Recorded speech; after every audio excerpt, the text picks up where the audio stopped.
I need to report a suspected drug operation at 1847 Ridgeline Drive. The homeowner has a locked shed he refuses to let anyone inspect. That's the complaint the HOA president filed with the Forsyth County Code Enforcement Office. She described my workshop, the one I built with a county permit to restore my late wife's dream car, as a chemical storage hazard and a threat to children's safety. The county inspector came out, looked inside, and found a 1969 Camaro on a lift, a set of socket wrenches, and a can of Bondo. 0 violations. What the inspector didn't find was the real operation, the one happening 2 houses away in the HOA president's own garage.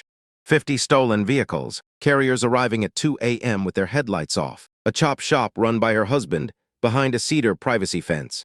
She filed 7 complaints, hired a locksmith, cut my power, and tried to break in at midnight. Not because my shed was a problem, because my cameras were catching hers. Tell me, what would you do? I moved to Ridgeline Estates in the spring of 2021, about 8 months after my wife Nora lost her fight with pancreatic cancer. She was 44.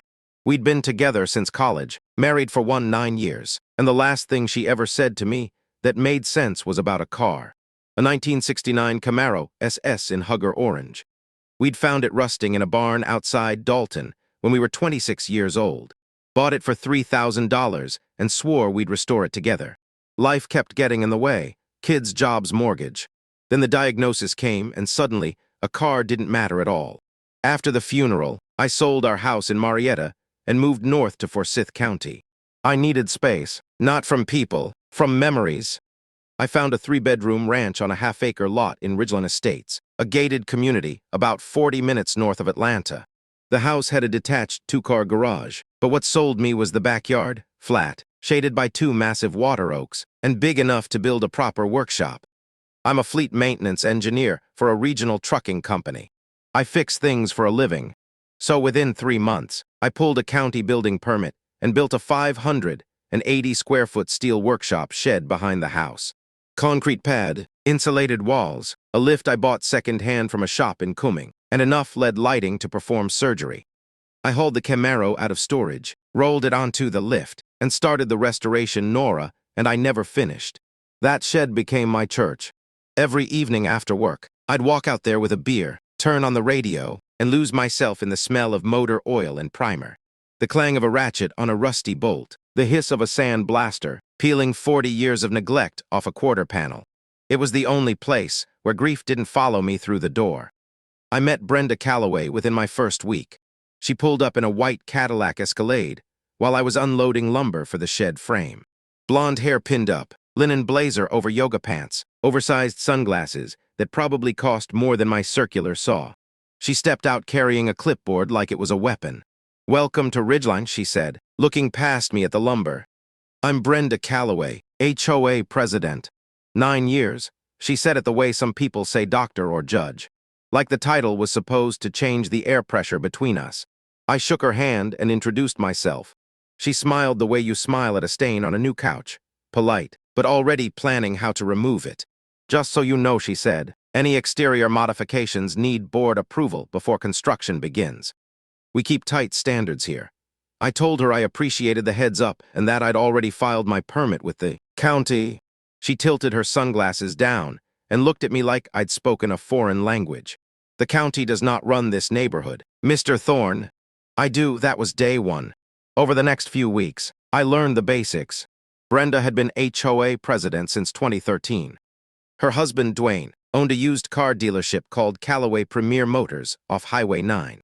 They lived in the biggest house on the street, a sprawling 5-bedroom with a 6-bay garage in the back, hidden behind an 8-foot cedar privacy fence. Dwayne drove a black Denali and waved at nobody. Brenda drove the Escalade and waved at everybody, but only with the kind of wave that reminded you she was in charge. Nobody challenged her. Nobody questioned the fines, the inspections, the mysterious fee increases that never came with receipts. She ran Ridgeline Estates the way a small-town mayor runs a county with no newspaper. And for 9 years, it worked until I built a shed she couldn't get inside. The first letter arrived 3 weeks after I finished the shed. It came on official HOA letterhead, or what Brenda called official gold-bordered, embossed Ridgeline Estates logo, her name printed in bold under Office of the President, like she was running a federal agency.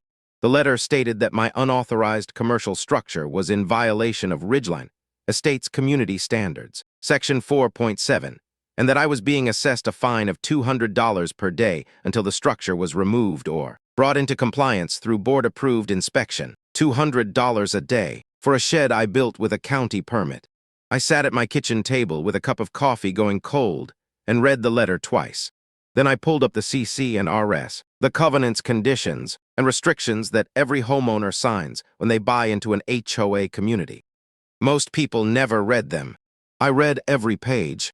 Here's what I found. Section 4.7 covered accessory structures, and it required that any detached building over 600 square feet needed prior board approval. My shed was 580 square feet, 20 square FT under the threshold, which meant Section 4.7 didn't apply to me at all. Now, here's something worth remembering. Enjoy. An HOA can only enforce what's written in the CC and RS. They can't invent rules on the fly. If the covenant says 600 square feet is the limit, and your structure is under that number, the board has no enforcement authority, period. A county building permit doesn't override the CC and RS, but neither does a board president's opinion override a county permit. They operate in separate lanes. I wrote a polite response, attached my building permit, a copy of the CC and RS with Section 4.7 highlighted, and a measured letter explaining that my shed was under the threshold and that the fine had no legal basis. I mailed it. Certified. Return receipt requested. 3 days later, Brenda didn't respond with a letter. She responded with a person. I was in the shed at 7:15 on a Tuesday morning, sanding the Camaro's driver's side door panel when the doorbell rang. I wiped my hands on a rag that smelled like mineral spirits and walked around front. Standing on my porch was a man in khakis and a polo shirt holding a clipboard. He introduced himself as a certified HOA compliance inspector and said he was there to conduct a mandatory safety review of my accessory structure. I asked for his ID. He handed me a business card with no company name, just compliance services and a phone number. I asked for his written authorization from the HOA board. He said Brenda had called him directly. I asked if he had a copy of the board resolution authorizing the inspection. He didn't, sir, he said, shifting his weight. I just need to see inside the shed and take a few photos. It'll take 10 minutes. I told him I appreciated his time, but without written board authorization, a formal resolution, and proper notice under Georgia HOA law, he wasn't setting foot on my property. Then I pulled out my phone and started recording. He left in under 90 seconds. I checked later. There is no such thing as a certified HOA compliance inspector in the state of Georgia. The title doesn't exist. Brenda had hired some guy, maybe a handyman, maybe a friend's nephew, put him in a polo shirt, and sent him to my door like he was a building official. It was theater. Bad theater that night. I reviewed my security cameras. 4 cameras total, 2 covering the shed, 1 on the driveway, 1 on the back gate. I'd installed them when I built the shed because I had $40,000 in tools and a car worth twice that inside. The footage from that morning showed the inspector arriving in a silver Nissan Altima, parking 2 houses down, and walking to my front door. It also showed him glancing at the shed's padlock 3 times before ringing the bell. He wasn't there to inspect anything. He was there to get inside. I saved the footage to a backup drive, printed a still frame of his face, and tucked it into a folder I'd started labeling Brenda. I didn't know it yet, but that folder was going to get very thick. 2 weeks of silence followed. I thought maybe Brenda had gotten the message. I was wrong. Attempt number 3 came on a Thursday afternoon. I'd taken a half day from work to pick up a replacement intake manifold from a parts shop in Dawsonville. When I pulled into my driveway at 2:15, there was a white van parked behind my house and a man kneeling in front of my shed door with a pick gun in his hand. His name was Lyle Hatcher, licensed locksmith out of Cumming. He had a work order on his clipboard that said Ridgeline Estates HOA Emergency Access Unit 1800 and 47 detached structure. Authorized by B. Callaway HOA President.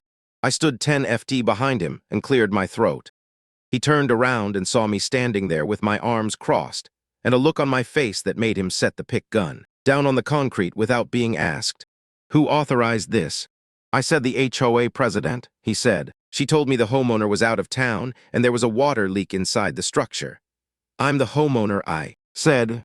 I'm not out of town, and there's no water line connected to that shed. Lyle's face went gray. He looked at his work order, then at me, then at the shed, then back at the work order like the paper might explain what was happening. It didn't. I called the Forsyth County Sheriff's Office. Deputy Jennings arrived 17 minutes later. A tall, quiet man who wrote everything down in a pocket notebook like it was 1,985. I showed him the work order. I showed him my deed. I showed him the lock untouched, and the pick gun still sitting on the concrete where Lyle had dropped it. Deputy Jennings explained to Lyle that an HOA president has no legal authority to order a locksmith to open a homeowner's structure. Attempting to do so without the owner's consent could be charged as criminal trespass, and depending on the county DA's mood, attempted breaking and entering. Lyle apologized, packed his tools, and left looking like he wanted to crawl under his van. Here's something most people don't realize about locksmiths and authorization. In most states, a legitimate locksmith is supposed to verify ownership or legal authority before opening any lock. If someone calls and says, "I'm the HOA president, open that shed," that is not legal authorization. The locksmith can be held liable right alongside the person who hired them. Lyle got lucky that day. Brenda did not. I filed a report with Deputy Jennings and added it to the folder. That evening, I sat in the shed with the door open, watching fireflies drift over the backyard, while the Camaro's engine block cooled on the stand. The Georgia humidity pressed against my skin like a warm towel. I thought about calling a lawyer right then, but something told me to wait. Brenda wasn't the kind of woman who stopped after 2 failures. She was the kind who took each failure personally and came back harder. I wanted to see how far she'd go. I didn't have to wait long. Then came attempt number 4. It happened on a Wednesday night at 1:47 in the morning. I was asleep. The motion alert on my phone went off. Camera 3 back gate. I opened the app and watched in real time as a figure in a dark jacket slipped through the gate, crossed my backyard, and walked straight to the shed door. She grabbed the padlock with both hands and yanked it hard. Then again, the 3rd time, she braced her foot against the door and pulled like she was trying to tear the hasp off the frame.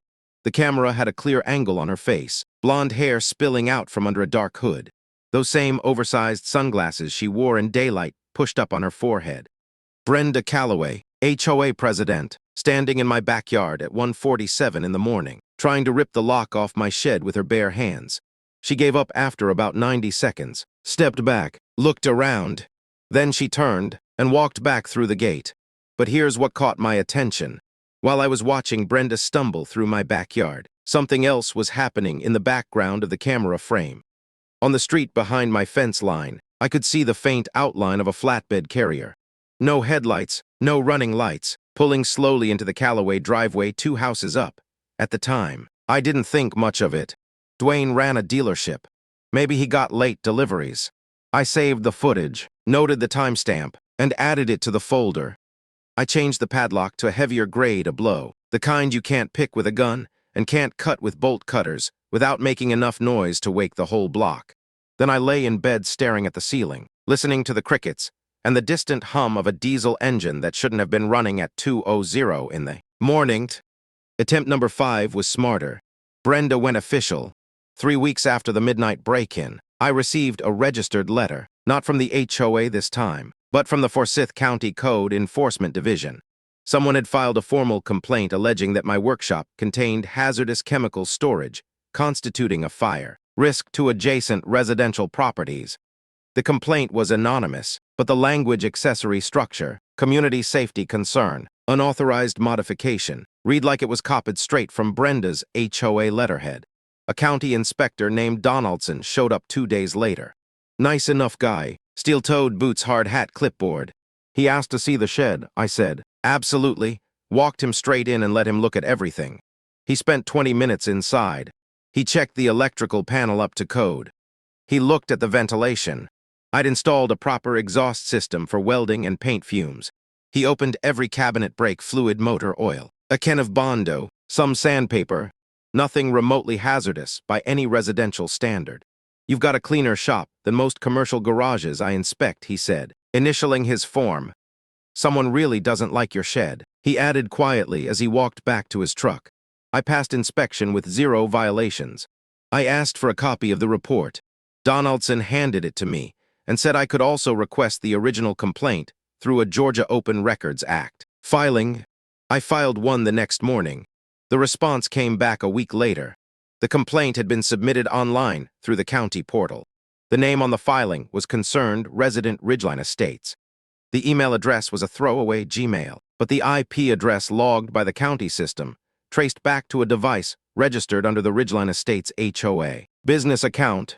Brenda wasn't even trying to hide it anymore. Attempt number 6 hit harder than all the others.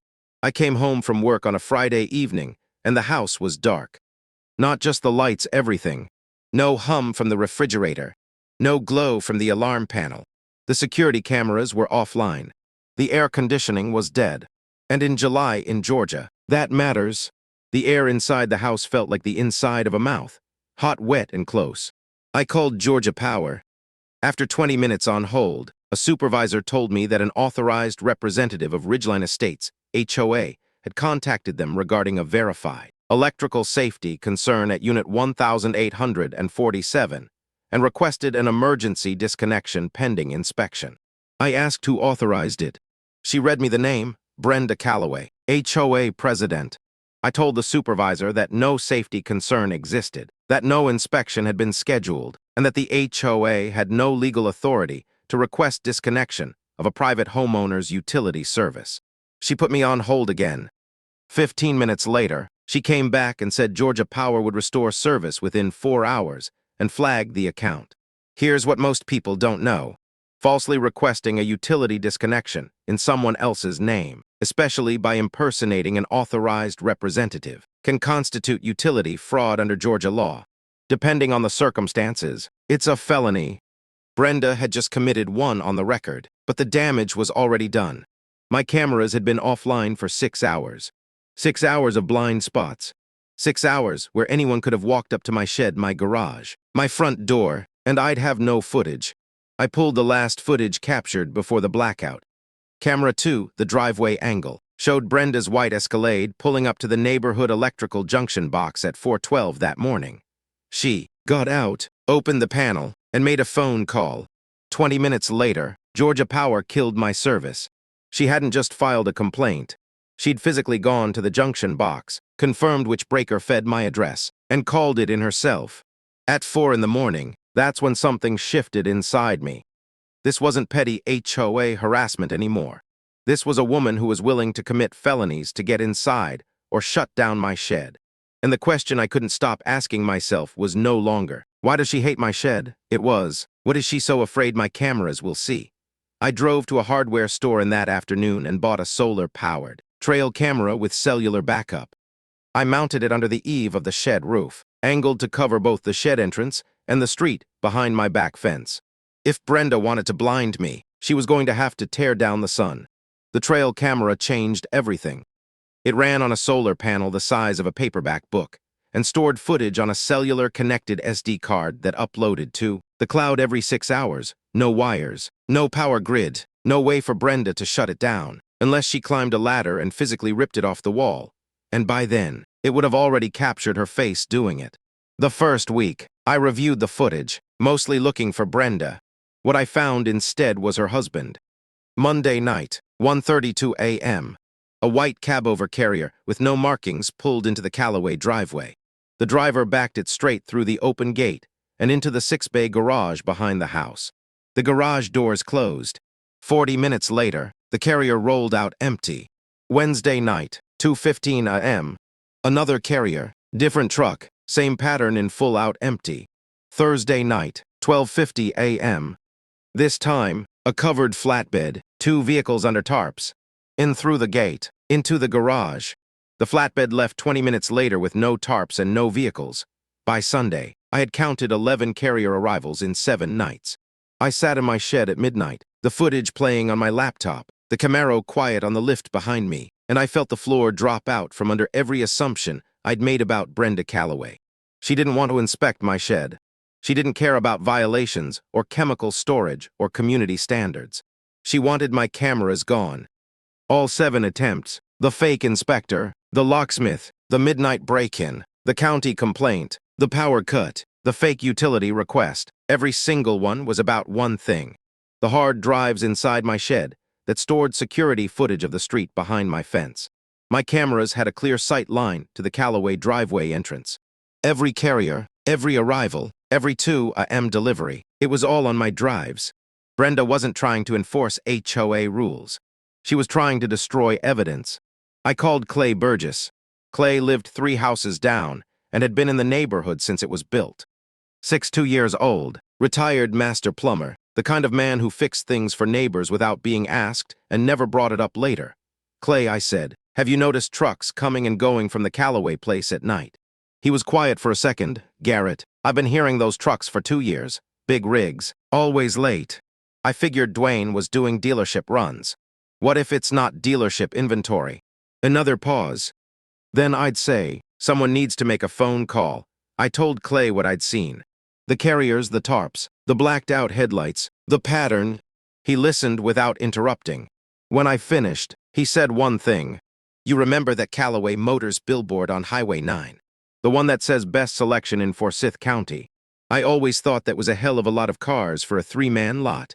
He was right. Dwayne's dealership was a small operation, a gravel lot behind a body shop with maybe 20 cars at any given time. But those carriers I'd been watching could move 8 to 10 vehicles per load. 11 loads in 7 nights. That was somewhere between 80 and 100 vehicles flowing through a residential garage in a single week. No used car dealer in Forsyth County moves that kind of volume. Not legally. I closed the laptop and leaned back in the folding chair. The shed was quiet except for the ticking of the engine hoist chain cooling in the night air. Outside, I could hear a mockingbird running through its catalog of stolen songs, which felt like the most appropriate soundtrack Georgia could offer. Everything made sense now. The fake inspector wasn't checking for violations. The locksmith wasn't responding to a water leak. The midnight break-in wasn't about the padlock. The county complaint wasn't about chemicals. The power cut wasn't about safety. Every single one of those moves was about the cameras, about the footage, about what my system recorded every night while I slept. A clear time-stamped record of the Callaway operation rolling stolen inventory through a residential neighborhood in the dark. Brenda wasn't my HOA president. She was my neighbor's lookout, and I was the one witness she couldn't silence. The next morning, I sat at my kitchen table with a legal pad and a cup of coffee and made a list. What I had security footage of 11 car carriers entering the Callaway garage at night over 7 days. Trail camera footage with timestamps, partial plate images on 2 of the carriers, and clear video of vehicles going in under tarps and the carriers leaving empty. I also had 2 years of Clay's eyewitness testimony. I had a pattern. What I didn't have proof that the vehicles were stolen. I had no VIN numbers, no ownership records, no direct evidence of a crime, just a residential garage that seemed to be doing the volume of a mid-sized distribution hub between midnight and 4:00 a.m. I needed someone with the authority and the tools to connect the dots. I needed the FBI. Most people don't know this, but there's a direct way to report suspected vehicle theft operations without going through local police first.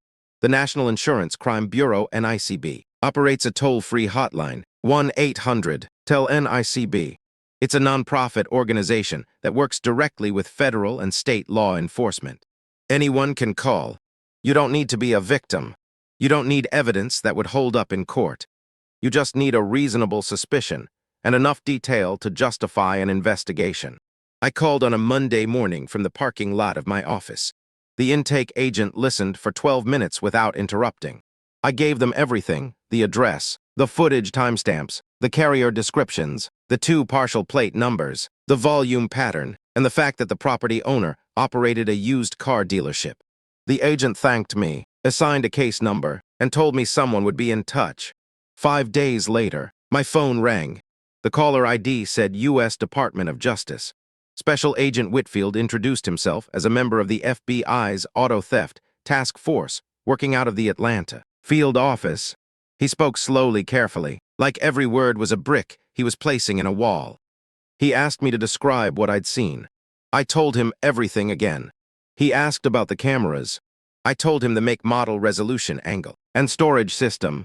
Mr. Thorne, he said, I need you to do three things. First, do not confront your neighbor. Second, do not change your routine in any visible way. Third, keep those cameras running and back up everything to a separate location. For how long, I asked. Until I tell you otherwise. I did exactly what he said. Every evening I walked out to the shed, turned on the radio, and worked on the Camaro. Every morning I drove to work. I waved at Brenda when I saw her. She waved back with that tight, performative smile. Neither of us mentioned the shed, but behind the scenes, everything was moving. Clay helped me mount 2 additional hidden cameras.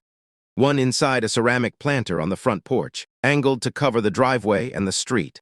The other inside a dummy birdhouse on the fence post, nearest the Callaway property line, aimed at their garage entrance. I used to run sewer cameras through walls for a living, Clay said, threading the wire through the back of the planter. This is just smaller pipe. We tested the feeds that night. Every angle was clean. The planter caught every car that passed on the street. The birdhouse caught every vehicle that entered or exited the Callaway gate. Combined with my original 4 cameras and the trail cam, I had 7 points of coverage around my property, and every one of them had a clear line to the Callaway operation. I stored the backup drives in a fireproof safe bolted to the shed floor. I uploaded a second copy to encrypted cloud storage every Sunday night, and I kept a written log date time, carrier description, direction of travel, number of vehicles visible in a composition notebook that I locked in my desk at work. Agent Whitfield called me once a week, never more than 3 minutes. Anything unusual? No. Camera still up? Yes, good. Stay the course. The Camaro was getting closer to done. I'd finished the engine rebuild, mounted the new exhaust headers, and started wet sanding the primer coat.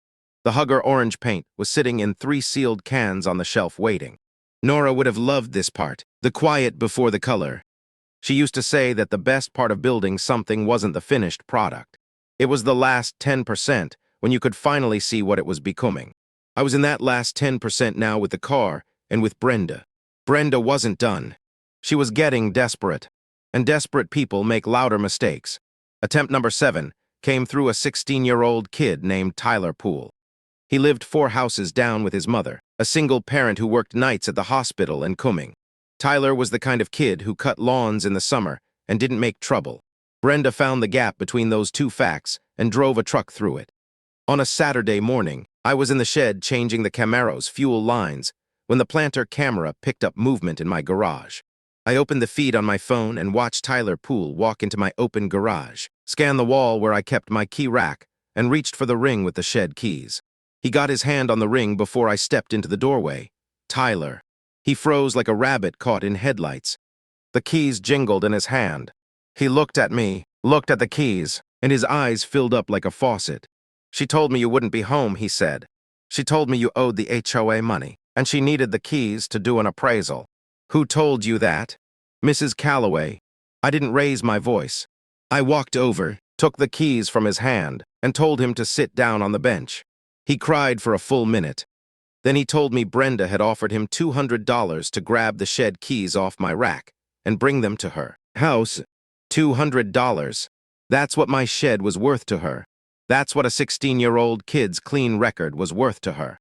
I drove Tyler home, spoke to his mother the next morning, and made it clear I wasn't pressing charges. The kid made a mistake because an adult manipulated him. That wasn't on Tyler. That was on Brenda. But I reported it to Agent Whitfield. He noted it and said, "She's accelerating. That's good for us. Good for the case.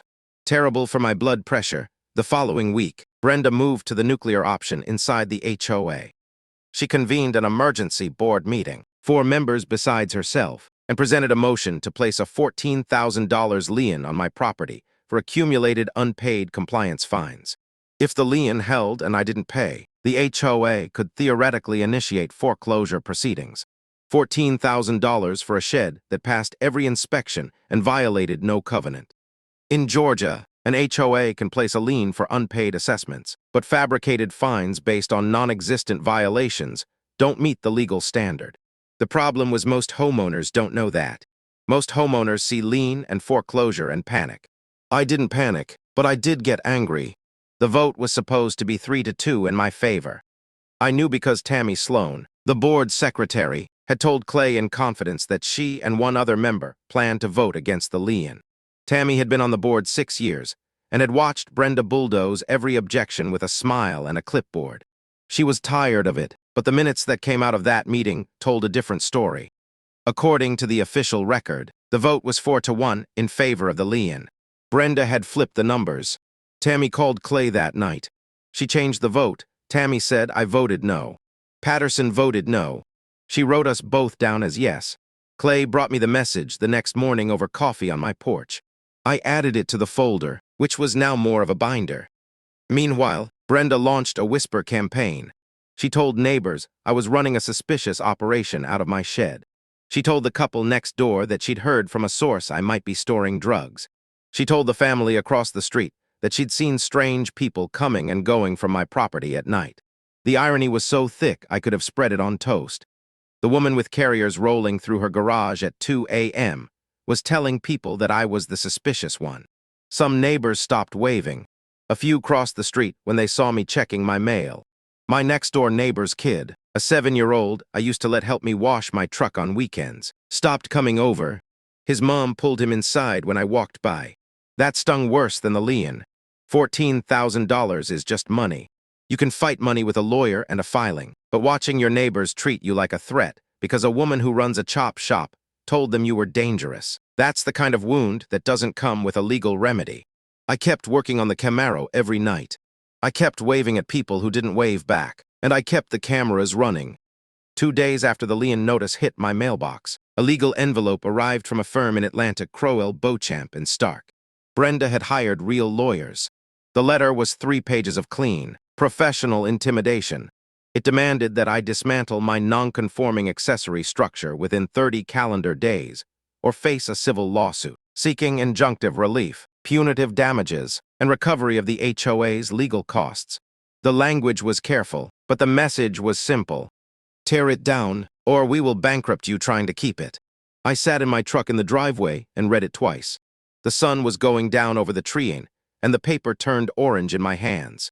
For a second, just a second, I thought about giving in, selling the house, loading the Camaro on a trailer, and disappearing to some piece of land in the mountains where nobody cared what I built. Then I thought about Nora, about the way she used to lean against the Camaro's fender and say, "This car is going to outlast both of us." About the last time she squeezed my hand, too weak to say anything, but her eyes landing on the photo of the Camaro on the hospital nightstand, like she was reminding me of a promise. I wasn't going anywhere. My attorney, a property litigation guy named Brennan out of Alpharetta, responded within a week. He sent Crowell Beauchamp and Stark a 12-page package.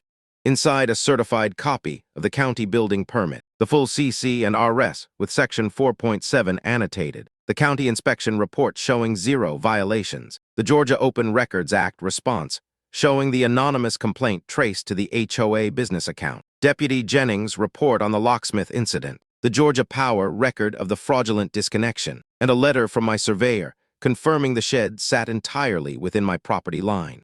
He closed with a single paragraph. Any further legal action based on fabricated violations will be met with a counterclaim for abuse of process, intentional infliction of emotional distress, and recovery of all fees and costs. The law firm went quiet. 2 weeks passed, no response. I called Brennan. He said Crowell Beauchamp and Stark had withdrawn from the case. They reviewed the file, he said. I'm guessing they told Mrs. Calloway she didn't have a case, and she didn't like the answer. Brenda's legal weapon had backfired, but she wasn't done. The following Tuesday, she pinned a flyer to every mailbox in Ridgeline Estates. It read, "Emergency homeowners meeting Thursday, 7 p.m. Ridgeline Community Center. Topic, immediate vote on structural compliance enforcement. Protect your property values. Protect your children. Protect your children from a shed." The woman was shameless. I stood in my driveway reading the flyer and felt something I hadn't felt in months. Not anger, not fear. Calm. The kind of calm that comes when you know the board is already set and the other player is about to make the one move you've been waiting for. That evening, Agent Whitfield called. Not the usual 3-minute check-in. This time, he talked for 11 minutes. "Mr. Thorne, we've completed our investigation. We have confirmed stolen vehicles entering and exiting the Calloway property. We have VIN matches on 47 vehicles reported stolen across 6 states. We have financial records linking Calloway Premier Motors, to a multi-state stolen vehicle distribution ring. We are going to execute a search warrant. When? I asked. Thursday evening. What time is that meeting? 7:00. There was a pause. Then Whitfield said that timing works for us. Don't be late. I hung up the phone and walked out to the shed. The Camaro was sitting on the lift, fully assembled for the first time in its life. New engine, new exhaust, new interior, new glass, everything rebuilt from the frame up. The only thing missing was paint. I opened one of the cans of Hugger Orange and stirred it with a stick. The color was electric, like a sunset caught in a bucket. Almost there, Nora, I said to the empty shop. Almost there. The smell of the paint filled the shed. Sweet chemical alive, like the promise of something finished. I closed the can, killed the lights, and went inside to iron a shirt. The Ridgeline Estates Community Center was a converted ranch house at the entrance of the subdivision. Stucco walls, fluorescent lighting, and folding chairs that smelled like 20 years of HOA potlucks. By 6:45 on Thursday evening, every chair was full, and people were standing along the walls. Brenda had dressed for the occasion. White linen blazer, pressed slacks, hair freshly blown out. She stood behind a folding table at the front of the room with a laptop connected to a projector. Her first slide read, Ridgeline Estates, Protecting Our Community Standards. Below the title was a photograph of my shed. Dwayne sat in the front row with his arms crossed and his jaw set, wearing a sport coat that didn't fit and a watch that cost more than most people's cars. I walked in at 6:55 and sat in the back row. Clay was already there. He nodded. I nodded back. Brenda started talking at 7 sharp. She launched into a presentation about unauthorized structures and declining property values. She showed slides with red circles around my shed. She quoted violation numbers that didn't exist in the CC and RS. She mentioned chemical storage and fire risk. Despite the county inspector's clean report, she used the phrase, for the safety of our children, 3 times in 5 minutes. She was good at this, 9 years of practice. I'm asking the board to vote tonight, she said, her voice steady and authoritative. We need to send a clear message. This structure comes down within 30 days, or we proceed with full legal enforcement. She looked around the room like a principal addressing students. A few heads nodded. Not because they agreed, because she'd trained them too. Does anyone have questions? She asked. I raised my hand. She saw me and her smile tightened. Mr. Thorne, go ahead. I stood up. I just have one question.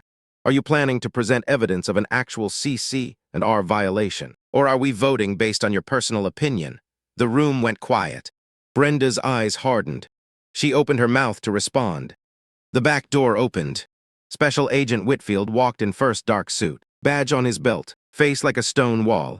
Behind him came 4 more agents in FBI windbreakers. Behind them, Deputy Jennings in full uniform. Every head in the room turned. The fluorescent lights buzzed like they were the only sound left in the building. Whitfield walked to the front of the room, stopped 3 FT from Brenda, and said 6 words that ended 9 years of reign. Brenda Calloway. Dwayne Calloway, FBI. He held up a folded document. We have a federal search warrant for your property at 412 Ridgeline Drive. You are both requested to accompany us. You have the right to remain silent. Brenda didn't move. Her hand was still resting on the laptop. The projector still glowed behind her, the word community shining on the screen in blue letters. Dwayne stood up and took 2 steps toward the side door. An agent stepped in front of him. Dwayne stopped. Sit down. Mr. Calloway, the agent said. Dwayne sat. Whitfield turned to the room. Ladies and gentlemen, I apologize for the interruption. We are executing a federal search warrant related to an ongoing investigation into interstate transportation of stolen motor vehicles. We have recovered approximately 50 stolen vehicles from the Calloway property. Over the course of this investigation, VIN tampering fraud and conspiracy charges are pending. The room was silent. Not the polite silence of a meeting, the stunned silence of 80 people realizing the woman who ran their neighborhood was a criminal. I stood up. For the record, I said, and my voice was steady. She didn't want my shed keys to check for violations. She wanted to destroy the cameras that caught her husband's chop shop running 50 stolen cars through their garage. 7 attempts. That's what this was always about. Brenda looked at me. For the first time in 9 years, she had nothing to say. An agent stepped behind her and placed handcuffs on her wrists. The click of the cuffs was the loudest sound in the room. Dwayne was cuffed next. They were escorted down the center aisle, past 80 neighbors, past the projector still showing a photograph of my shit, and out the front door into a parking lot full of FBI vehicles, and a Channel 5 news van with its camera already rolling. The PowerPoint was still on screen. The slide still said, "Protecting our community standards." Nobody moved to turn it off. Brenda and Dwayne Calloway were indicted by a federal grand jury 6 weeks later. The charges read like a menu nobody would want to order from.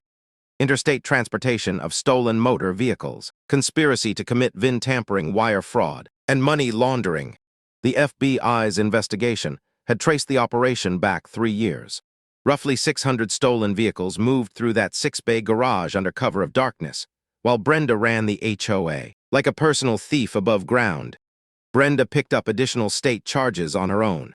Utility fraud for the Georgia Power stunt, filing false reports with the county, and misappropriation of HOA funds. A forensic audit revealed she'd been skimming the Ridgeline Estates operating account for years. Roughly $47,000 rerouted to a personal LLC that existed only on paper. Dwayne's dealership license was revoked. Callaway Premier Motors, the 3-man lot with the big billboard, turned out to be nothing more than a VIN laundering front for the chop shop. The IRS opened a separate investigation into unreported income. Their house was seized under federal asset forfeiture. The neighborhood exhaled. The HOA held a special election 2 weeks after the arrest. Clay Burgess won in a landslide, 68 votes to 4. Tammy Sloan was elected vice president. Their first official act was to void every fine, lien, and violation notice Brenda had issued during her 9-year tenure. A forensic review of the HOA books found discrepancies in every annual budget since 2017. Clay's second act was simpler. He knocked on my door on a Saturday morning with 2 cups of coffee and said, "Keep the shed, Garrett. Build a second one if you want." I finished painting the Camaro on a Sunday afternoon in September. 3 coats of Hugger orange over a flawless primer base, wet sanded between each coat until the surface was smoother than glass. When the final clear coat cured, and I rolled the car off the lift for the first time, the paint caught the afternoon light through the shed door and turned the whole room orange. I stood there for a long time. The first place I drove it was the Forsyth County Fair. I parked it in the classic car row between a restored '57 Chevy and a 1970 GTO Judge. People stopped and took pictures. A kid about 9 years old asked me if it was a real Camaro. I told him it was. "My grandma would have loved this car," he said. "Mine too," I told him. So would my wife. That fall, I established the Nora Thorne Memorial Auto Scholarship at Lanier Technical College. $5,000 a year to a student enrolled in the automotive technology program who demonstrates financial need and what the application calls quiet determination. I funded it with money I'd saved by doing the Camaro restoration myself, instead of farming it out. The first recipient was a 20-year-old single mother from Dawsonville who wanted to become a diesel mechanic. She cried when she got the letter. I cried when I heard. Some nights I still walk out to the shed after dark. I turn on the radio. I sit in the folding chair next to the lift and look at the Camaro glowing under the LEDs. The shed smells like motor oil and fresh paint and cedar shavings from the shelves I built last month. It's quiet, the way it should be. Brenda Calloway spent 9 years trying to control a neighborhood. She filed false complaints, hired fake inspectors, committed utility fraud, manipulated board votes, defamed her neighbors, and used a 16-year-old kid as a pawn. She did all of it to protect a criminal operation that was running behind her fence the entire time. All she had to do was leave me alone. She couldn't. If you've got an HOA nightmare of your own, a board that runs the neighborhood like a private kingdom, drop it in the comments. I read every single one. And if you haven't subscribed yet, now's a good time because the next story involves a fire chief, a property line, and a woman who built a fence on the wrong side of a creek. You're going to want to hear that one. 50 stolen cars, 9 years of unchecked power, 7 attempts to steal 1 set of keys, and it all came crashing down in the community center on a Thursday evening in front of 80 neighbors. Here's what this story really teaches us. Brenda Calloway didn't lose because the FBI showed up. She lost because Garrett Thorne refused to react the way she expected. Every time she pushed, he documented. Every time she escalated, he filed. Every time she broke the law, His cameras were running. He didn't yell. He didn't threaten. He didn't give her a single moment she could use against him. That's a real lesson. When someone with private power attacks you, your greatest weapon isn't anger. It's patience. Document everything, back it up. Know your rights and let them keep digging the hole. Brenda had every advantage, position, connections, money, lawyers, and the HOA board. But none of them matters when your entire foundation is built on a crime you're trying to hide. If you ever deal with someone like Brenda, someone who uses authority to bully, intimidate, or control, tell me your story in the comments. I read every single one. Hit subscribe if you haven't already, because the next story involves a fire chief, a property line, and a woman who built a fence on the wrong side of a creek. Trust me, you don't want to miss that.